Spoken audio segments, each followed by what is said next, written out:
కొడంగల్కు వైద్య కళాశాల మంజూరు. 220 పడకలతో బోధనాస్పత్రి. వికారాబాద్ జిల్లా కొడంగల్లో వైద్య కళాశాల, నర్సింగ్, ఫిజియోథెరపీ, పారామెడికల్ కాలేజీలు ఏర్పాటు చేస్తూ రాష్ట్ర ప్రభుత్వం ఉత్తర్వులు జారీ కొడంగల్లో ప్రస్తుతం ఉన్న 50 పడకల సామాజిక ఆరోగ్య కేంద్రాన్ని 220 పడకల ఆసుపత్రిగా మార్చనున్నారు. ముఖ్యమంత్రి రేవంత్ రెడ్డి ప్రాతినిధ్యం వహిస్తున్న కొడంగల్ నియోజకవర్గం కేంద్రంలో రాష్ట్ర ప్రభుత్వం ఏర్పాటు చేయనున్న మెడికల్ కాలేజీతో తెలంగాణ ప్రభుత్వం వైద్య కళాశాలల సంఖ్య 35కు చేరుకోనుంది.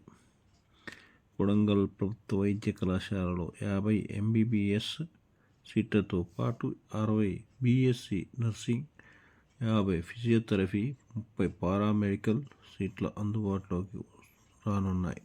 వైద్య, నర్సింగ్, ఫిజియోథెరపీ కళాశాలతో పాటు 220 పడకల బోధనాస్పత్రి నిర్మాణం కోసం 224.50 కోట్లు మంజూరు చేస్తూ రాష్ట్ర వైద్య ఆరోగ్య శాఖ కార్యదర్శి క్రిస్టినా జెడ్ చోంగ్తు ఉత్తర్వులు జారీ చేశారు. వైద్య కళాశాల భవనాలను 124.5 కోట్లతో, నర్సింగ్